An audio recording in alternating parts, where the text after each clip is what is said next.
Assalamualaikum warahmatullahi wabarakatuh. Hidup saya, alhamdulillah, sempat mengalami apa yang saudara-saudara barangkali sedang alami. Yang hidup berbalut dengan hutang. Sampailah kemarin kita pembahasan di pekan yang lalu. Salah satu sebab dari hutang adalah diantaranya sholat kita nggak benar. Lalu kemudian kita benarin sholat kita, insya Allah hutang juga akan benar selesai. Yang kedua, barangkali kita ada rezeki orang yang kita makan, ada perilaku kita yang nggak benar, seperti misalkan kita berzina. Lalu hukuman dari Allah SWT adalah hutang. Kita dibuat juga oleh Allah punya hutang sebab barangkali ada kedurhakaan kita kepada Allah SWT dan kepada ibu atau ayah kita. Pemirsa, saya mengingat ayat ini.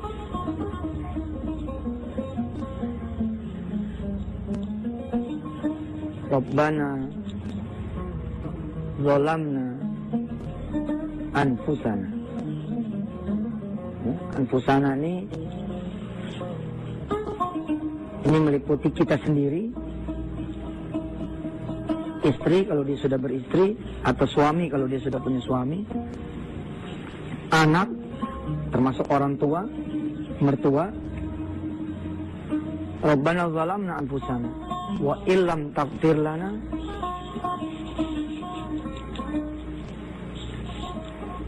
wa tarhamna lanakunanna minal khasirin. Ini doanya Nabi Allah Adam alaihissalatu wassalam yang Allah abadikan di dalam surah Ali Imran. Saya mengingat di tahun kira-kira 2007 lah. Pertama kali saya kemudian mengalami badai hutang. Ayat ini yang kemudian keluar dari mulut saya. Kemudian saya keluar dari rumah seorang kawan, lalu saya divonis dalam tanda petik bahwa kerugian itu harus saya yang menanggung. Saya tidak berpikir betapa jahatnya dia menyuruh saya menanggung. Betapa tidak adilnya Allah, saya tidak berbuat tapi saya menanggung. Saya tidak berpikir tentang kenapa utang ini menjadi ada dari kaitannya dengan bisnis saya yang salah atau manajemen hidup saya yang manajemen usaha yang salah. Ya. Saya lebih berpikir tentang manajemen hidup saya yang salah. Ada apa ya Rob sampai saya punya hutang seperti ini? Seperti pembahasan kita pekan yang lalu. Maka ketika saya keluar dari pintu rumah itu orang menuju gerbang, saya melantunkan ayat ini seperti Nabi Allah Adam alaihissalatu wassalam melantunkan ayat ini kepada Allah Subhanahu wa taala. Ada apa ya Allah dengan hidup saya? Saya punya salah apa kepadamu ya Allah? Hingga engkau menganugerahkan kepada saya hutang ini. Saya terus bicara pada Allah kalau emang utang itu adalah bayaran dari Allah atas semua dosa dan maksiat saya. Maka saya terima hutang ini sebagai sesuatu yang mudah-mudahan bisa menghapus segala dosa dan maksiat saya kepada Allah Subhanahu wa taala. Dan ketika saya kemudian berbicara kepada diri saya, meminta petunjuk kepada Allah, dari Allah tentang apa yang menjadi dosa saya ketemu. Salat subuh saya jarang di masjid. Siang yang kira-kira kita bisa jalan berjamaah, kita tetap tidak berjamaah. Kita asal masih sibuk dengan barang dagangan kita, dengan proyek kita, dengan kerjaan kita, dengan usaha kita, dengan toko kita. Sekalinya datang maghrib, kita pun datang sudah pas-pasan. Kadang-kadang datang berleha-leha. Lalu kemudian tiba di masjid dalam keadaan salat rakaat yang ketiga. Tidak ada yang itu yang namanya salat ba'diyah, apalagi nunggu sampai isya berjamaah. Saya menemukan diri saya seperti itu. Lalu saya menemukan lagi orang-orang yang kecewa dengan saya. Saya ketemu lagi ibu saya ketemu lagi ayah saya ketemu lagi orang-orang tua saya ketemu lagi banyak orang yang kemudian mereka kecewa dengan saya. Lalu saya bilang, Rabbana zalamna anfusana. Ya Rabb, ampuni saya. Sekiranya utang ini nanti sama nih, penyakit, kesusahan, kehinaan, adalah penghapusan dosa dari Allah buat kita semua punya kelakuan, please ya Allah, ampuni kami. Karena kalau tidak engkau mengampuni kami, maka sungguh kami akan menjadi golongan orang-orang yang merugi. Di sini saya tandain pemirsa, sebab nanti akan kita bahas di segmen yang kedua. Anfusana ini siapa? Ternyata bukan diri kita saja, tapi meliputi orang-orang di sekeliling kita. Nanti kita akan coba perdalam setelah yang berikut ini. Pemirsa yang dirahmati Allah, Allah menginginkan kita menjadi the winner. Jangan menjadi the loser. Kebanyakan orang siap menerima siang, tapi dia tidak siap menerima datangnya malam. Kita orang ini jarang kemudian berterima kasih kepada Allah ketika dikasih kesusahan, dikasih penyakit, dikasih ujian, dikasih bala, dikasih musibah. Pengennya senang terus.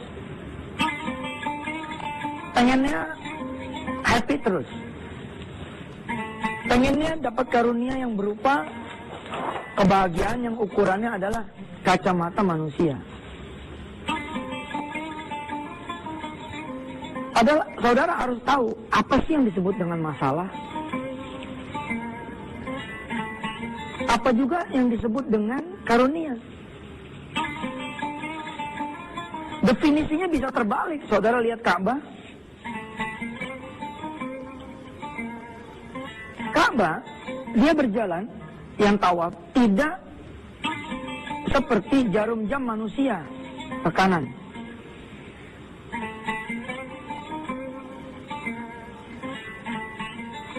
Orang-orang yang melewati Ka'bah, mengelilingi Ka'bah, melakukan prosesi tawaf, dia melakukan gravitasi terbalik. Begini pemirsa. Ya, cantik ini. Dimulai dari rukun Yamani, dimulai dengan kemudian kita mengucapkan Bismillah Allahu Akbar. Kita melakukan prosesi yang terbalik. Apa yang saudara sebut sebagai masalah, apa yang saudara sebut sebagai karunia, barangkali di sisi Allah sesuatu yang kebalikan dari yang saudara semua selama ini pikirkan. Apa yang disebut masalah? Kalau kita bertanya kepada saudara-saudara semua sebelum bicara di Wisata Hati Antv, sebelum kemudian ngaji di Wisata Hati Antv, apa yang disebut masalah? Utang. Salah satu. Aduh, saya lagi punya masalah, utang saya banyak. Nggak ada yang menyebut bahwa utang itu adalah karunia. Tadinya tidak pernah sholat subuh, sekarang sholat subuh. Tadinya tidak pernah bangun malam karena ketakutan besok ditagih, lalu dia bangun malam. Tadinya tidak bisa bersama anak-anak karena sibuk dengan urusan kantor, urusan pekerjaan. Lalu sebab hutang, dia bisa nimbang-nimbang anaknya.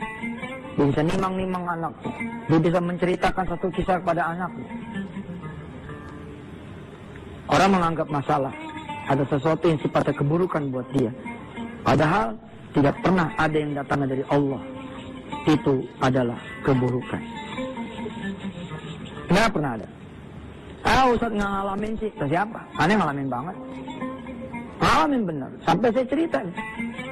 Tahun 2001-2002 saya nulis buku. Judulnya Cara Gampang Bayar Utang. Ini buku saya tulis sebelum utang saya selesai. Di halaman pertama saya tulis, ya Rob, engkau jadi saksi. Saya menulis buku Cara Gampang Bayar Hutang pada saat utang saya belum selesai.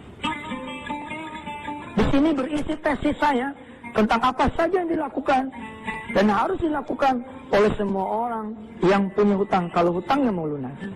Salah satu di antaranya adalah thanks to Allah, sudah memiliki hutang. Berterima kasih. Orang tidak akan takut dengan kesusahan kalau dia tahu apa yang menjadi pesan Allah. Sekedar mereview kemarin pemirsa, kita kan dalam setiap kesusahan kita harus tangkap message Allah apa? Terus sebabnya bagaimana? Dan kemudian lakukan perubahan. Pesan Allah apa yang Allah sampaikan ketika saudara sendiri punya hutang?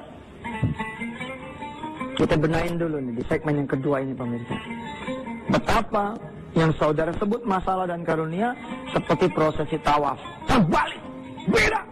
Menurut saudara semua disebut masalah kalau saudara di PHK. No, menurut Allah belum tentu. Menurut saudara semua masalah itu bila mana Anda semua kena penyakit. No, belum tentu. Menurut saudara semua masalah itu adalah ketika sedang bagus-bagusnya karir saudara. Lalu datanglah pemilik menggantikan saudara. Menurut saudara yang jadi masalah itu adalah ketika lagi pegang duit, lalu kemudian duit itu hilang. Yang menjadi masalah buat saudara adalah ketika proyek sudah selesai, lalu tagihannya tidak turun. Yang menjadi masalah buat saudara selalu bersifat keburukan. Lalu bagaimana yang saudara sebut dengan karunia adalah kebalikannya. Karunia adalah kalau saudara bekerja, naik pangkat, naik jabatan, naik gaji. Ini yang saudara sebut sebagai karunia. Betulkah? Yang saudara sebut sebagai karunia adalah jodoh datang. Betulkah? Yang saudara sebut sebagai karunia adalah saudara punya utang lunas. Betulkah? Yang saudara sebut karunia adalah tatkala saudara pengen rumah lo, saudara punya rumah. Pengen mobil lo, saudara punya mobil.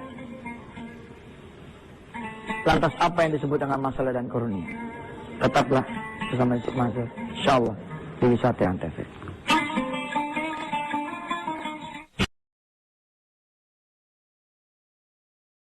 Alhamdulillah pemirsa, masih ketemu dengan Yusuf Mansur, itu tandanya kita masih pada hidup.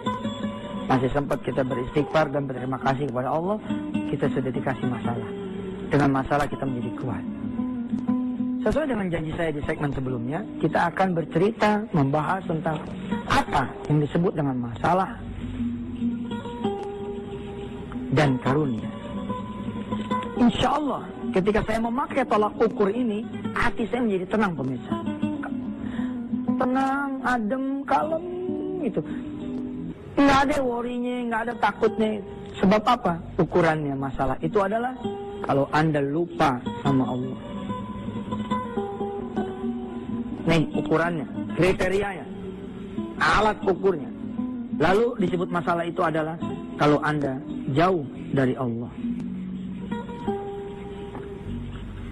Maka yang disebut dengan kebalikannya adalah kalau Anda ingat dengan Allah, ingat kepada Allah, dan Anda dekat dengan Allah.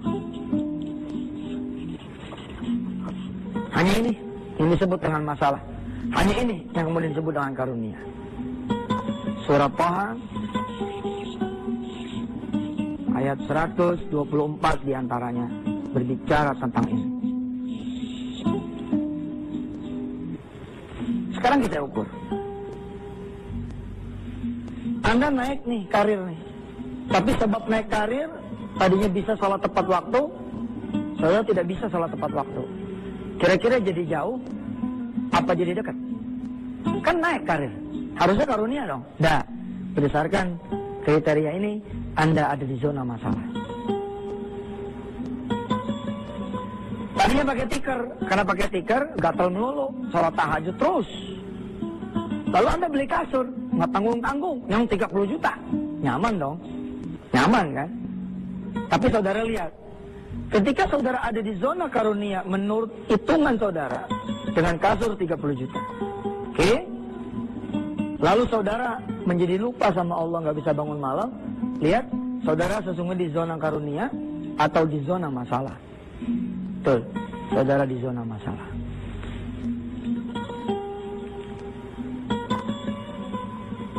Saudara, mobil hilang. Lalu saudara menyebut Allah Subhanahu wa Ta'ala. Saudara beristighfar. Saudara minta ampun sama Allah. Ya Allah, maafin saya, ya Allah. Maafin saya. Minggu kemarin saya bawa perempuan yang bukan muhrim saya, ya Allah. Minggu kemarin saya bawa perempuan yang bukan istri saya. Maafin saya, ya Allah. Saudara bisa minta ampun. Saudara bisa minta maaf. Saudara bisa beristighfar. Apakah saudara ada di zona masalah? Dah, saudara ada di zona karunia. Kalau Allah biarkan saudara ada di zona karunia menurut diri saudara, padahal saudara ada di zona masalah, pasti Allah jahat sekali sama Anda. Allah nggak mau Anda menjadi bersih. Allah biarin mobil itu nggak hilang. Akhirnya perempuannya berganti lagi menjadi 2, menjadi 3, menjadi 4, menjadi 5. Subhanallah, nggak selamat. Kalau digecek di dunia, saudara itu malah harusnya beruntung. Harusnya saudara berterima kasih sama Allah. Bukan malah bilang begini, apaan nih? Kok apaan? Koyor sama Allah ente pada punya pala. Ente tuh, baru segitu aja udah teriak-teriak. Saya selama ini memberikan rezeki, selalu diberikan maksiat oleh kalian semua.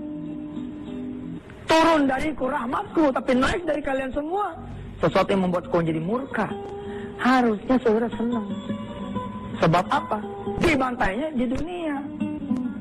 Kalau saudara dibantainya udah di alam kubur, nggak bisa balik lagi saudara. Subhanallah pemirsa. Ketika saya kemudian memakai ukuran itu, saya malah berterima kasih kepada Allah. Di ujung saya punya tausiah ini. Insya Allah besok kita ketemu hari Kamis ya. Saya ingin mengatakan kepada saudara semua, bahwa satu hal yang paling terbesar yang saudara-saudara harus syukuri ketika saudara bermasalah adalah saudara bisa kembali kepada Allah. Ya ayyatuhan nafsul mutmainnah, irji'i ila rabbiki radiyatan mardiyah, fadkhuli fi ibadi wadkhuli jannati. Allah menunggu saudara semua. Insya Allah. Jangan dipikirin urusan saudara, pikirin Allah, maka Allah akan memikirkan saudara. Saya Yusuf Mansur. Wassalamualaikum warahmatullahi wabarakatuh.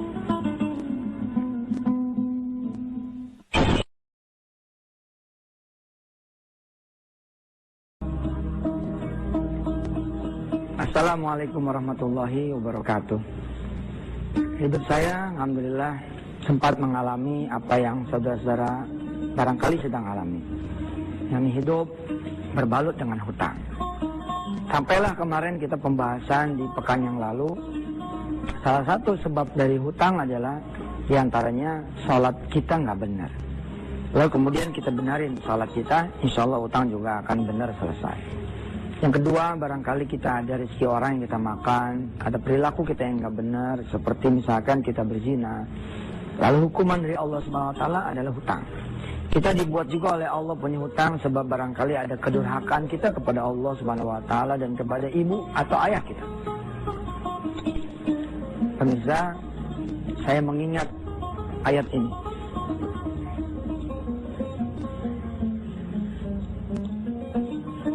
Rabbana zalamna anfusana. Anfusana ini meliputi kita sendiri, istri kalau dia sudah beristri, atau suami kalau dia sudah punya suami, anak termasuk orang tua, mertua. Rabbana zalamna anfusana wa illam taghfir lana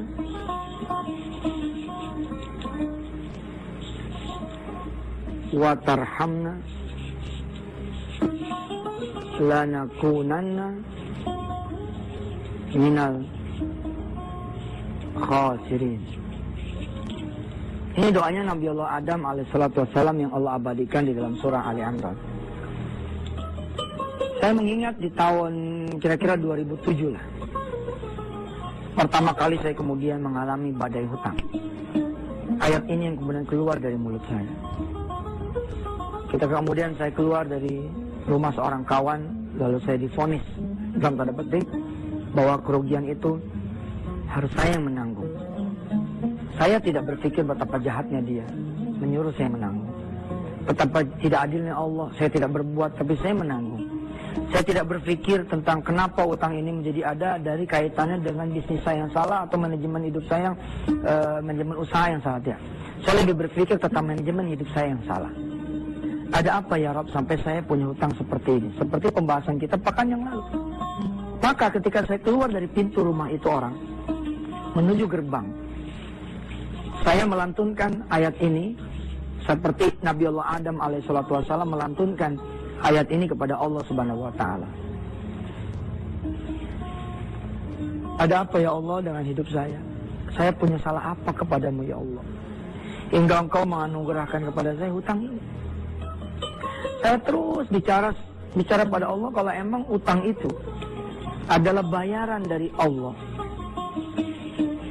atas semua dosa dan maksiat saya, maka saya terima hutang ini sebagai sesuatu yang mudah-mudahan bisa menghapus segala dosa dan maksiat saya kepada Allah Subhanahu wa taala.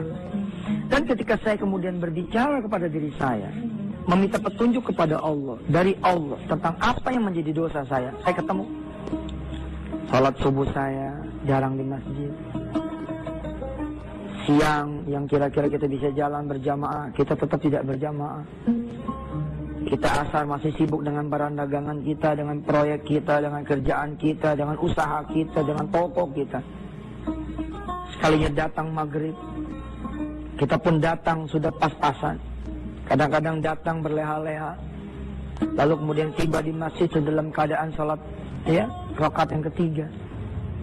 Tidak ada yang itu yang namanya sholat ba'diyah, apalagi nunggu sampai isya berjamaah. Saya menemukan diri saya seperti itu. Lalu saya menemukan lagi orang-orang yang kecewa dengan saya. Saya ketemu lagi ibu saya ketemu lagi ayah saya ketemu lagi orang-orang tua saya ketemu lagi banyak orang yang kemudian mereka kecewa dengan saya. Lalu saya bilang, Rabbana zalamna anfusana. Ya Rabb, ampuni saya. Sekiranya utang ini nanti sama nih, penyakit, kesusahan, kehinaan, adalah penghapusan dosa dari Allah buat kita semua punya kelakuan, please ya Allah, ampuni kami. Karena kalau tidak Engkau mengampuni kami, maka sungguh kami akan menjadi golongan orang-orang yang merugi. Di sini saya tandain pemirsa, sebab nanti akan kita bahas di segmen yang kedua. Anfusana ini siapa? Ternyata bukan diri kita saja, tapi meliputi orang-orang di sekeliling kita. Nanti kita akan coba perdalam setelah yang berikut ini.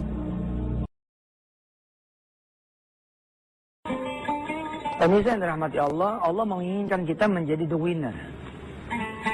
Jangan menjadi the loser.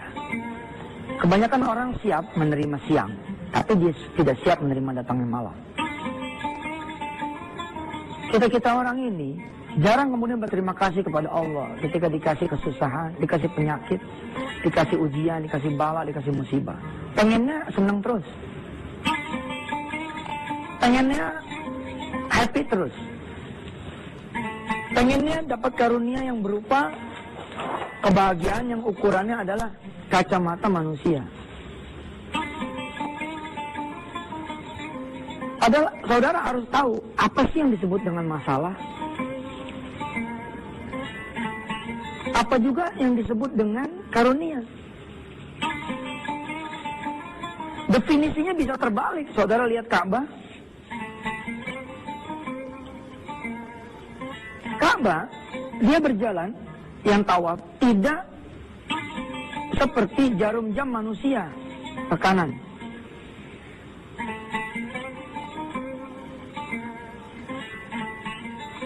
Orang-orang yang melewati Ka'bah, mengelilingi Ka'bah, melakukan prosesi tawaf, dia melakukan gravitasi terbalik.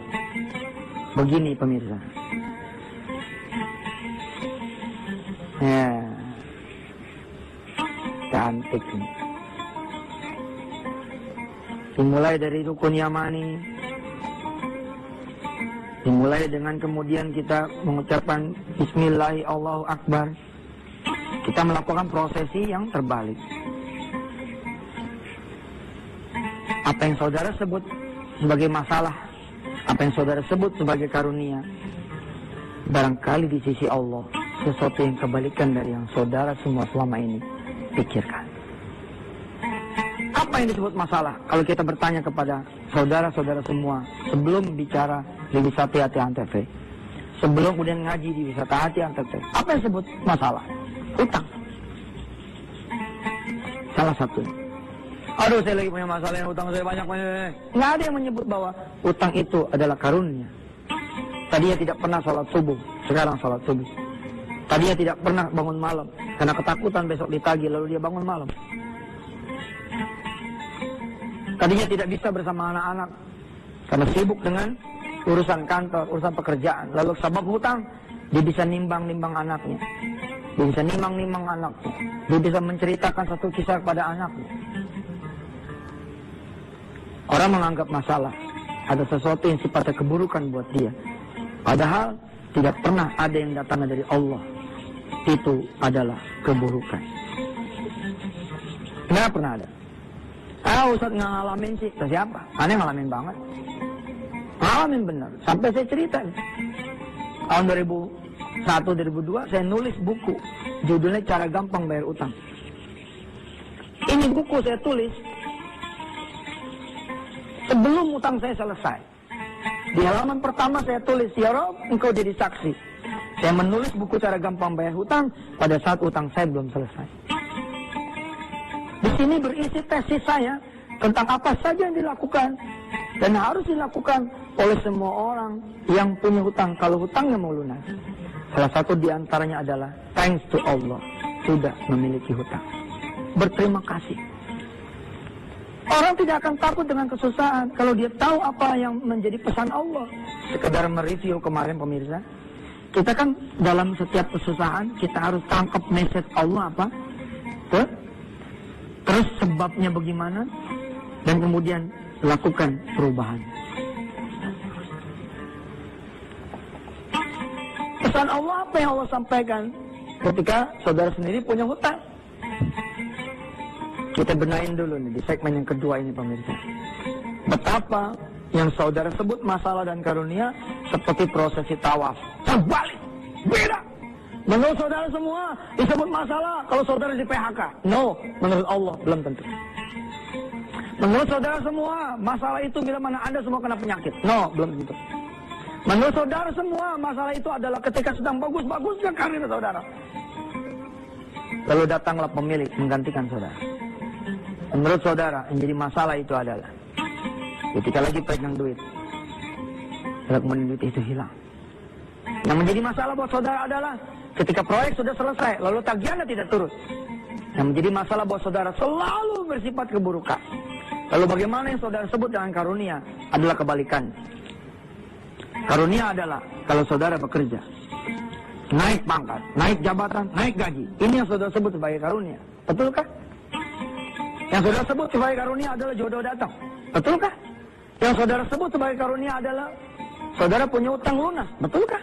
Yang saudara sebut karunia adalah tatkala saudara pengen rumah loh, saudara punya rumah. Pengen mobil loh, saudara punya mobil. Lantas apa yang disebut dengan masalah dan karunia? Tetaplah bersama Yusuf Mansur, insyaallah di Wisata Antv.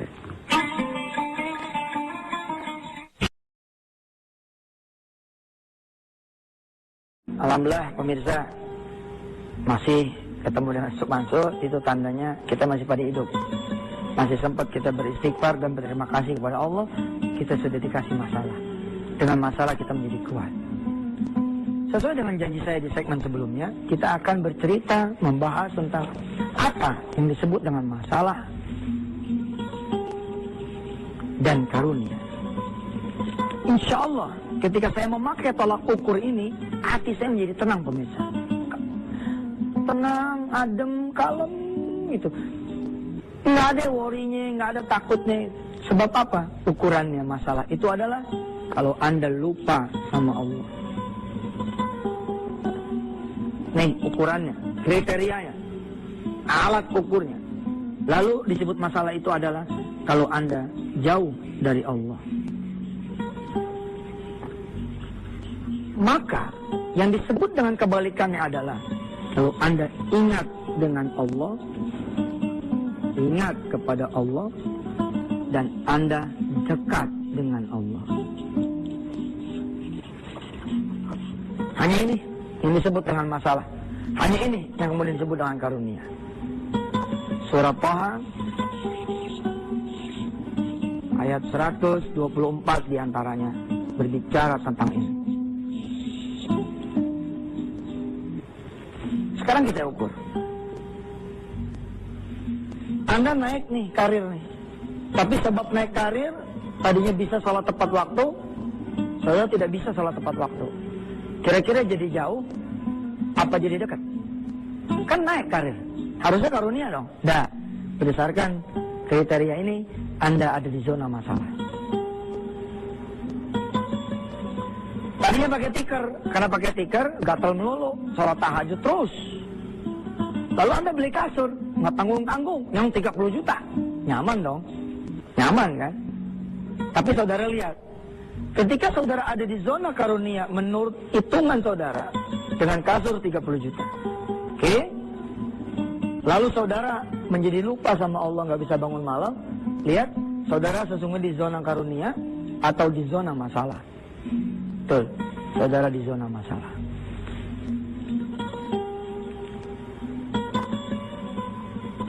Saudara, mobil hilang.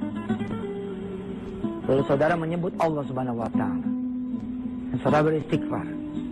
Saudara minta ampun sama Allah. Ya Allah, maafin saya, ya Allah. Maafin saya. Minggu kemarin saya bawa perempuan yang bukan muhrim saya, ya Allah. Minggu kemarin saya bawa perempuan yang bukan istri saya. Maafin saya, ya Allah. Saudara bisa minta ampun. Saudara bisa minta maaf. Saudara bisa beristighfar. Apakah saudara ada di zona masalah? Tidak. Saudara ada di zona karunia. Kalau Allah biarkan saudara ada di zona karunia menurut diri saudara, padahal saudara ada di zona masalah, berarti Allah jahat sekali sama Anda. Allah nggak mau Anda menjadi bersih. Allah biarin mobil itu nggak hilang. Akhirnya perempuannya berganti lagi menjadi 2, menjadi 3, menjadi 4, menjadi 5. Subhanallah. Nggak selamat. Kalau digecek di dunia, saudara itu malah harusnya beruntung. Harusnya saudara berterima kasih sama Allah. Bukan malah bilang begini, apaan nih? Kok apaan? Koyor sama Allah ente pada punya pala. Ente tuh, baru segitu aja udah teriak-teriak. Saya selama ini memberikan rezeki, selalu diberikan maksiat oleh kalian semua. Turun dariku rahmatku, tapi naik dari kalian semua. Sesuatu yang membuat kau jadi murka.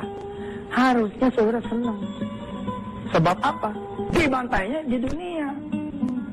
Kalau saudara dibantainya udah di alam kubur, nggak bisa balik lagi saudara. Subhanallah pemirsa. Ketika saya kemudian memakai ukuran itu, saya malah berterima kasih kepada Allah. Di ujung saya punya tausiah ini. Insya Allah besok kita ketemu hari Kamis ya.